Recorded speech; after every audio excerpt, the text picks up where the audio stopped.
Bueno, para comenzar, nosotros utilizamos técnicamente el término de displasia para señalar que un determinado tejido o órgano no se ha desarrollado adecuadamente. Puede existir displasia en la piel, en las uñas, en el ojo, en la tráquea, en fin, en diversos órganos. Entonces, cuando hablamos de displasia cadera, damos a entender que no se ha estado desarrollando adecuadamente la articulación de la cadera. Es decir, la conformación que existe entre el hueso, en este caso el fémur proximal, la cadera y su superficie de asentamiento que se llama cótilo. Entonces no ha habido un buen desarrollo y lógicamente si eso se deja su libre evolución va a conllevar a dos situaciones. En el caso más extremo, una luxación de la cadera, una luxación ya prácticamente definida como congénita, y posteriormente, si no hubiese esa inestabilidad en la cadera, ello va a suponer un desgaste articular precoz.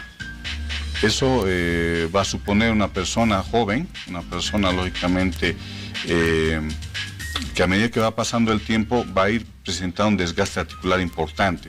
Eso va a afectar, va a dañar su calidad de vida.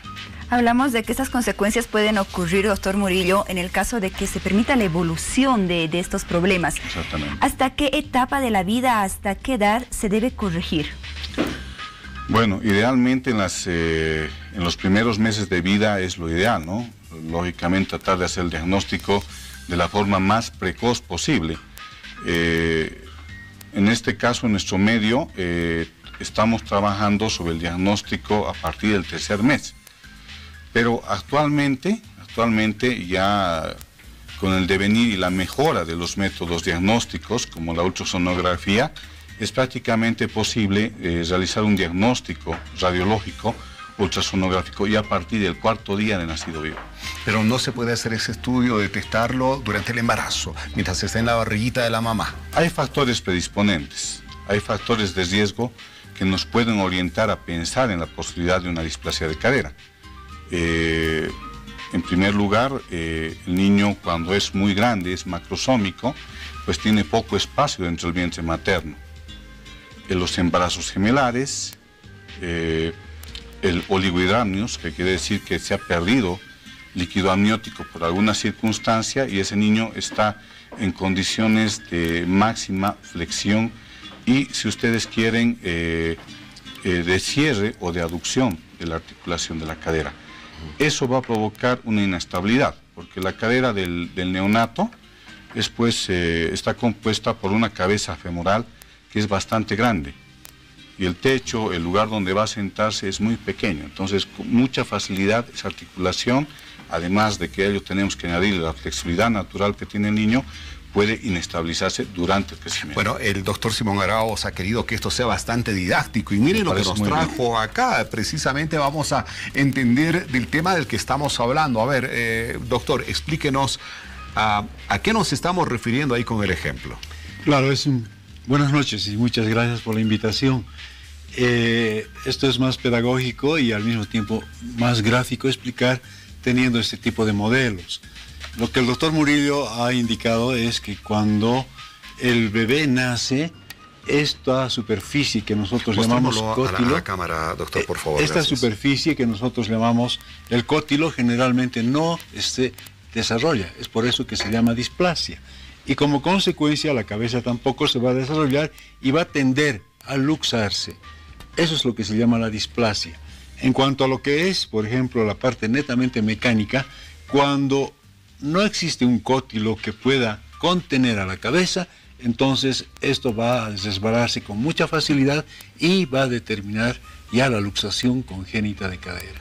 Esos términos son muy conocidos. Hoy por hoy la displasia es pues ya un problema dominante de salud en nuestro medio, como también en cualquier parte de Sudamérica o Europa o Estados Unidos. Usted como médico traumatólogo, doctor, ¿con cuánta frecuencia recibe a algunos pacientes, no precisamente niños, porque a usted lo visitarán seguramente muchos pacientes adultos que, bueno, no atendieron este problema a tiempo y que están sufriendo las consecuencias? ¿Y cuáles son esas consecuencias? ¿Es muy doloroso esto? En la edad adulta. Últimamente lo que se está haciendo ya de una manera muy sistemática el control ortopédico a partir del tercer mes de vida. En la institución donde podemos compartir juntamente con el doctor Murillo, que es la Caja Petrolera, nosotros hacemos los controles a partir del tercer mes. O sea, es una detección muy sistemática a partir de las radiografías, y es la radiografía la que también nos va a determinar las características del desarrollo de la cadera. La frecuencia es importante en nuestro medio, por eso es que nosotros hacemos esta detección de la displasia del desarrollo de la cadera antes de que se produzca la luxación congénita de cadera. Pero hay casos de adultos que no se trataron esto a tiempo. Existe casos de adultos todavía que los vemos nosotros y generalmente los tratamos ya, pero cuando son adultos o cuando son adolescentes también. Pero en este caso, el tratamiento que nosotros instituimos en la infancia, o sea, a partir del tercer mes de vida, es un tratamiento netamente ortésico.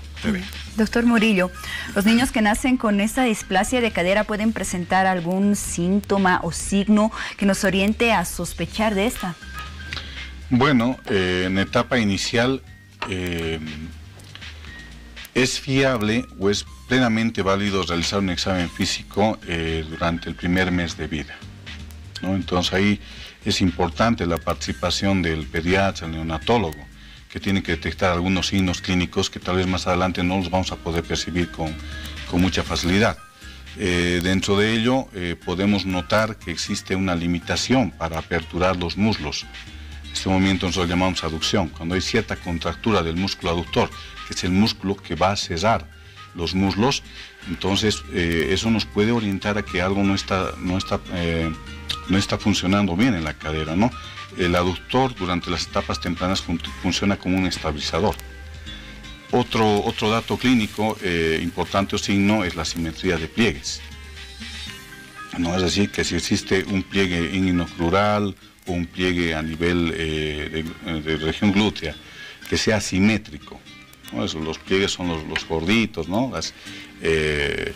Las protuberancias en la piel que nosotros podemos apreciar en los recién nacidos, que no se ven en el adulto, lógicamente nos están reflejando que existe una diferencia de longitud.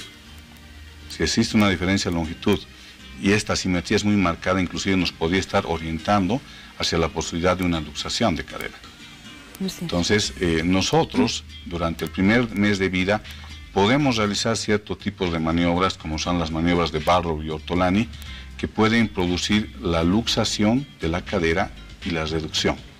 ¿Qué buscamos en esas maniobras? Ver si esa cadera es estable o es inestable.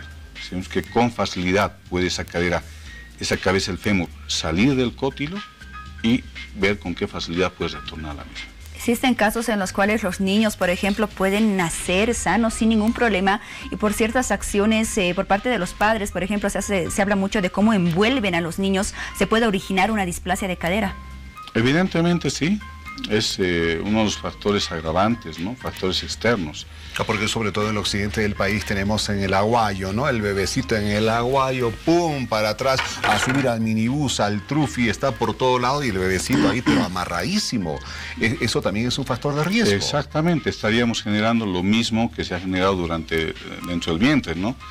Una situación de extensión de la cadera y de aducción, de cierre. Entonces, esa palanca está haciendo que la cabeza se desplace del cótilo, esa mera acción. Entonces, es uno de los factores agravantes. Lógicamente, hay una predisposición genética, tiene que haberla.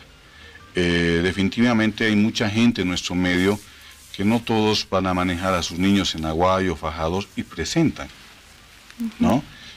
Como usted mencionaba anteriormente, la prevalencia a nivel mundial es de 2 a 5 casos por 1000 nacidos vivos. Probablemente en nuestro medio, y eso no me va a mentir el doctor Arauz, es muy frecuente, es mucho más frecuente de lo que nosotros quisiéramos esperar. Por ejemplo, en nuestra consulta de ortopedia infantil, de cada 10 pacientes que vemos, por lo menos entre 6 a 7 corresponden a problemas de displasia. Y veíamos también que es más frecuente en las mujeres, doctor Arauz. ¿Por qué se produce con mayor frecuencia? No, esa es una teoría antigua. Hoy por hoy es idéntico la frecuencia tanto en hombres como en mujeres. Porque hasta ahora se creía que era 3 a 4 veces más la probabilidad de mujeres. Y no, ahora tenemos igual, en el mismo porcentaje, tanto en hombres como en mujeres. La predisposición genética sí juega un papel importante. En consecuencia, si los padres han sido portadores de una displasia, con seguridad los hijos también van a tener un problema de displasia congénita de cadera. Y en algunos estudios que se conocían hasta ahora, doctor, se hablaba incluso de la raza, que los blancos tienen menos predisposición a tener displasia de cadera que las personas de raza negra. ¿Realmente tiene que ver la raza? Eso también es una teoría antigua. Hoy por hoy la displasia no respeta absolutamente ningún tipo de raza, ni tampoco problemas de tipo de sexo, por ejemplo. La edad gestacional, por ejemplo, se habla de que en los prematuros podría ser también más frecuente.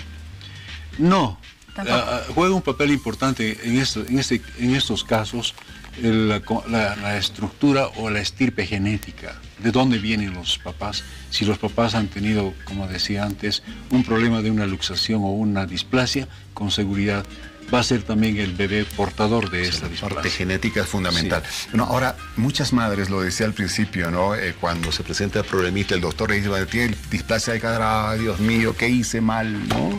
Durante el embarazo, durante el parto, el sentimiento de culpa en la madre. ¿Tiene realmente por qué haber un sentimiento de culpa o la madre en esto no tiene nada que ver? O sea, lo está dejando claro acá el doctor Arauz. Es un tema más genético, no porque la madre haya hecho cosas indebidas durante el embarazo. Bueno, hay factores genéticos, como mencionaba el doctor Arauz, y hay factores también agravantes intrauterinos y extrauterinos. Intrauterinos, como mencionamos anteriormente, pueden ser muy dependientes del producto del niño. Un niño muy grande, por ejemplo, en una matriz, en un vientre pequeño, ese niño está pues en una posición extremadamente incómoda, de mucha flexión o a veces de extensión de las caderas cuando está en posición podálica. Entonces esas posiciones van a inestabilizar. El niño pequeño, el niño prematuro, es un niño que tiene mucha hiperlaxitud, son muy flexibles, muy laxos. Entonces pueden también presentar problemas de inestabilidad articular, no solamente en la cadera, sino también en otros tipos de articulaciones, o sufrir deformidades o deformaciones durante el crecimiento intrauterino. De ahí que devienen también otro tipo de alteraciones que están asociadas a la displasia cadera, como la tortícolis congénita y en ocasiones el pie sambo o el pie equinovar. Yo soy un afortunado, yo nací un poquito más allá de los 6 meses y medio y gracias a Dios soy la excepción en la displasia de cadera, pero eso evidentemente la gente lo tiene que tomar en cuenta, ¿no? Cuando nace un bebé por cesárea, ¿hay más riesgo que en un parto normal? No, no tiene nada que ver los componentes extra, llamémoslo uterino.